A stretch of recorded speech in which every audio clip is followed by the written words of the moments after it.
So what types of accreditation scheme are there? Well, the most common is property accreditation, where an inspection is carried out to look at the physical condition of the property, to look for HSRS hazards, and you can also include some considerations around energy efficiency and some notes on how the property is managed. And so accreditation award is then given if they're successful to the property in the form of a certificate, and that certificate can then be displayed within the property. Alternatively, if you wish, you can also have a landlord accreditation scheme in which you look solely at the landlord, the way in which they conduct their business, the way in which they manage their properties, the way in which they deal with complaints, and you can do some general inspections of their properties just to make sure that what they're doing is everything you would want to in line with your scheme. So that's much more to do with the management and business conduct, and so they can credit the landlord. One thing that happens quite commonly is landlord self-certification, where if the local authority has very low resources, then they can't put that much money into dealing with these what is effectively a voluntary thing for them to bring in, because there's no statutory requirement to bring in accreditation. It's something that's done entirely as best practice by the local authority. And so if they're bringing in a accreditation scheme, it requires quite a lot of officer time to inspect the properties and to provide the certificates, and if you're asking for gas, electric, fire safety and emergency lighting certificates, energy performance certificates, all of that sort of thing to be provided on an annual basis by your accredited landlords, then it does actually require quite a bit of administrative time in order to chase those up and check them. So a lot of schemes will run a self-certification approach where the landlord is just given paperwork to fill in and a declaration they have to make to say that their property complies with all of the requirements of the accreditation scheme, and then they are sent through the certificates automatically if they say that they comply. This tends to be more problematic, as the landlord then has to be so you have to do a random sample of the landlord's properties, and often it can happen that the landlord has not made a true declaration, and so therefore you either strip them of their accreditation status in the scheme and kick them out of the scheme, which can cause quite a lot of dissatisfaction amongst what might be your better landlords. Or you could give them an opportunity to amend their ways and carry out the works that are needed at the properties.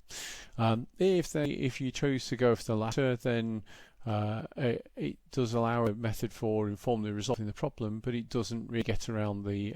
fact that landlords may not have made entirely honest declarations about their property, or it might be that when they made the declaration the property was in good condition and it has declined since that point. And so often people go for a hybrid approach where there's a bit more local authority involvement, and they credit maybe the properties or other landlords, or some permutation of the above. And they also have tenants accredited tenant schemes, which can be particularly helpful for the type of tenants that might find it difficult to find accommodation. I'm thinking here partly those that are from some ethnic minority groups that might be actively discriminated against in the rental sector, maybe to do with their age, maybe people with pets. And so, say age, I mean very young tenants, and so you need to need something additional to reassure the landlord that they won't be a problematic tenant. So schemes will typically comprise physical standards which are beyond the legal minimum. So you can acquire things such as energy efficient lighting throughout the property. You can require a minimum level of heating provision, minimum levels of insulation, certainly requirements around being free from so be in a good and clean decorative order and in good repair. For management standards, you can have repair obligations, giving them time periods to meet their repair requirements,